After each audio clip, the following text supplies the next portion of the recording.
Have you ever felt genuinely stuck? Not because of some huge obstacle out there, but, well, something inside. Maybe that constant back and forth in your head, that struggle to just make a clear decision and, stick with it.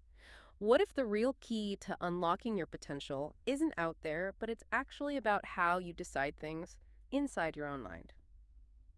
Welcome back to the deep dive. This is where we try to cut through all the noise and get right to the heart of ideas that can genuinely make a difference. Today, we're diving into a really powerful concept from a work called The Decisive Mindset Unlocking Potential Through Habit. We're going to explore the huge, often unseen impact our decision making habits have on, well, pretty much everything. So, our mission today is to really get a grip on this transformative power of habitual decision making. What does a true decision even look like? Because honestly, it's probably not what most of us think. We'll look at how indecision, sometimes in really subtle ways, holds us back, keeps us from reaching our potential, and then the practical stuff. How do we actually shift our mindset? How can we unlock, real personal and even material success? Think of this as your shortcut to getting informed on a perspective that could genuinely be life-changing. By the end of this, you should have a much clearer idea of how to move from just hoping things will happen to taking active, decisive steps, and, crucially, why that shift can change everything for you. Okay, so let's unpack this core idea from the decisive mindset. It jumps right in, talking about the transformative power, not just of making a decision, but of making decision making a habit. So it's not just one big choice, it's more like a consistent way of operating. But what does a true decision actually mean here? It sounds, I don't know, deeper than just choosing coffee or tea, right? Yep. Oh, absolutely. It's much deeper. What the source explains is that these true decisions, they're not really dependent on your current situation or whether you can see the exact path forward. Instead, they come from this unwavering resolve to get to a goal. That's the critical part. Yeah. It's not about waiting for perfect conditions, or needing a detailed map. It's an inner commitment, a complete resolve that comes before you even know the how. It's like this internal certainty almost. So strong it just becomes part of you, a habit, your default way of thinking. That makes a lot of sense. Less like a passing thought, more like setting an internal compass that won't budge. Yeah. And to make this really concrete, the decisive mindset points to some pretty incredible historical examples, people who really live this. Figures like John F. Kennedy with the whole moon landing commitment and Sir Edmund Hillary climbing Everest. These weren't just big goals. They felt almost impossible to many people at the time. It's Yeah. exactly. Let's take Kennedy. 1961, he stands up and commits to landing a man on the moon and bringing him back safely within the decade. I mean, just pause and think about the sheer audacity of that for a second. The technology wasn't fully there. The path wasn't clear at all. Huge challenges. But the decision, it was made with that unwavering resolve. It wasn't we'll try if. It was we're doing this, period. It wasn't waiting for the moment. It was creating it through sheer will. It's pretty staggering when you think about the context of the time, yeah. And it's similar with Sir Edmund Hillary and Tenzing Norgay climbing Everest. For years, Everest was seen as, well, unconquerable, impossible. Many had tried, many had failed, some tragically. So their decision to go for the summit wasn't based on knowing every single step or danger beforehand. It was rooted in that absolute resolve to achieve the goal, to be the first, no matter what. If we connect this back, these weren't just, choices. They were powerful declarations of intent. Decisions so firm they seemed to almost pull the necessary circumstances and resources towards them. The commitment itself started shaping reality around them. Those examples really hammer home how powerful this can be, which of course begs the question, if this works so well, why isn't everyone doing it? Why aren't we all, declaring our own moonshots? The decisive mindset argues that most people are actually held back by indecision. And here's where it gets really interesting, maybe even a bit controversial. It suggests indecision is a habit often fostered by educational systems that fail to encourage definite purpose. Wow, that's quite a claim, linking how we're taught early on to a lack of decisive action later. What's the thinking behind that? It is a strong claim, and it definitely challenges some assumptions. The argument isn't that education is bad, obviously, but that it often focuses heavily on analysis, on weighing options, comparing things, all vital skills. But the source suggests maybe it doesn't equally emphasize cultivating that habit of definite purpose, of making a firm commitment before all the evidence is in and sticking to it. We learn to deliberate, research, wait for certainty, which is good, but maybe it fosters a reluctance to make that final, unwavering leap.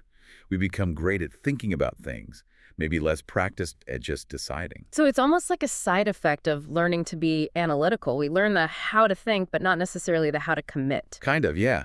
And this lack of definite purpose, this habit of indecision, it has real consequences according to the source. It says it leads people to operate on a low frequency of thought that perpetuates current results. Now, low frequency, that can sound a bit abstract maybe. Yeah, what does that actually mean in practice? How does that feel or manifest? That's a fair question. Let's try to ground it. Think of low frequency less as some, you know, mystical vibe, and more as your dominant internal state. It's being stuck in a loop where your thoughts, your feelings, your expectations are constantly focused on your current reality, Wow. especially the limitations. If you're always thinking about what's hard, what didn't work, what you lack, your internal tuning is set to that channel. Indecision isn't just doing nothing. It's an active mental state that keeps you energetically tied to what is. You're sort of broadcasting more of the same, even if you consciously want something different. Right, so you're stuck reacting to your current situation instead of proactively creating a new one. It sounds like a feedback loop. Precisely.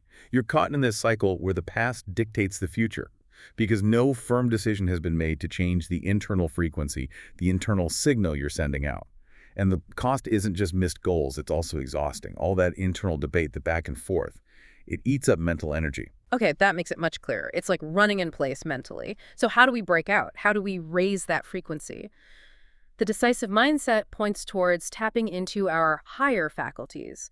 Sounds a bit grand, maybe. What are these faculties and how do we actually use them? Yeah, higher faculties can sound a bit lofty, but it really boils down to two key mental powers we all have, our imagination and will. Mm. This is where the shift starts. It's about consciously directing these powers, not just letting them drift or react, taking control of your inner world. So how do we do it? Two main actions working together. First, use your imagination actively. Visualize your desired future. And this isn't just vague daydreaming. It means creating a really clear, vivid mental picture, like a movie playing in your head of you already having achieved your goal. Engage your senses in it. What does it look like, feel like, sound like? You're building a detailed mental blueprint, experiencing it internally as if it's real now. Okay, so a really immersive mental rehearsal. Got it. And the second part, The second part uses your will. It's about acting as if you have already achieved it. Now, this is crucial. It's a mental and emotional commitment.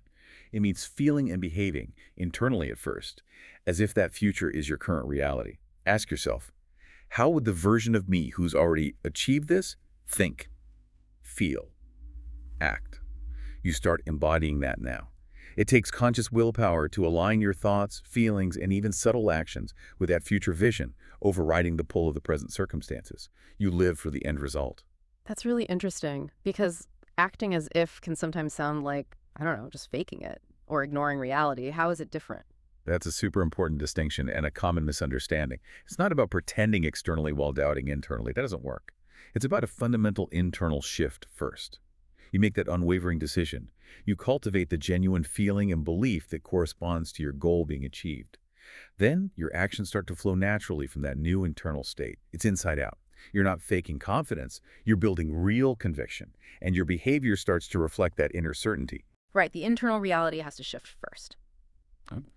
So the purpose of all this, the visualization, the acting as if, is to shift their vibrational frequency to align with their aspirations. Let's unpack that vibrational frequency idea again. How does this alignment actually happen, according to the source? Yeah, let's simplify vibrational frequency. Think of it as your overall internal state, your dominant mix of thoughts, feelings, beliefs, expectations. When you consistently focus your imagination on your goal and use your will to feel and act as if it's already real, you're essentially changing that dominant internal state. You shift from a state of wanting or lacking to a state of having or being. It's like tuning a radio, like you said earlier. You deliberately turn yourself away from the static of doubt or limitation and tune into the clear signal of your desired outcome. By changing your internal broadcast, you start attracting external circumstances, people, and opportunities that resonate with that new frequency. Your inner world starts shaping your outer world. That radio analogy really helps. It makes it feel less mystical and more like directing your focus and energy intentionally. So what's the payoff then? When someone truly adopts this decisive mindset, makes that internal shift, what happens? Well, the source says this commitment unlocks unseen potential. Just think about that phrase. Potential you didn't even know was there. Capabilities, ideas, resilience that were dormant, just waiting for that clear, firm decision to bring them online. It's like you access a deeper level of yourself. So you become more capable in the process. Exactly. And then comes the really fascinating part. It allows circumstances to fall into place. Notice it doesn't say force circumstances, it implies an alignment.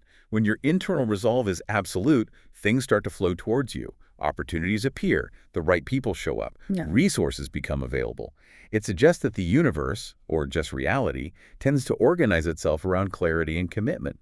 Which really makes you wonder, doesn't it? How much effort do we waste trying to bash down external doors when maybe the key is making that internal decision first? That's a huge shift in perspective, approaching it from the inside out rather than waiting for the outside to give permission. And the ultimate result of all this, the source promises profound personal and material success. It sounds like a complete transformation. Yes, exactly. It's holistic. The material success, achieving the goal, often follows. Mm. But the profound part is also the personal growth. Becoming someone who operates with clarity, with unwavering resolve, with deep self-trust, that's immense personal success right there. Yeah. The external achievements then become almost like a natural byproduct of that internal mastery. Okay, so let's recap. We've dug into this powerful idea of making true, unwavering decisions, decisions rooted in internal resolve, not external conditions. We saw how figures like Kennedy and Hillary exemplified this, achieving things that seemed impossible because their commitment was absolute. We also looked at the trap of indecision, how it can be a habit, maybe even subtly encouraged sometimes, keeping us stuck in repeating our current reality, operating on that lower frequency. And crucially, we explored the path out, using our imagination and will, visualizing vividly, acting as if, shifting our internal state to match our goals, which then unlocks potential and allows circumstances to align. Yeah, this whole deep dive into the decisive mindset really underscores a significant change usually starts inside. With that unshakable decision, it really challenges us to stop waiting for the perfect path or perfect conditions, and instead to cultivate that inner resolve first, letting our internal certainty guide our external reality. So, as you're listening, what does this mean for you? What's one truly unwavering decision you might be ready to make right now? Even before you see the whole path laid out, what potential is waiting inside you, ready to be unlocked just by you declaring your absolute, unshakable resolve? Something to think about. Thanks for diving deep with us today. We'll catch you next time.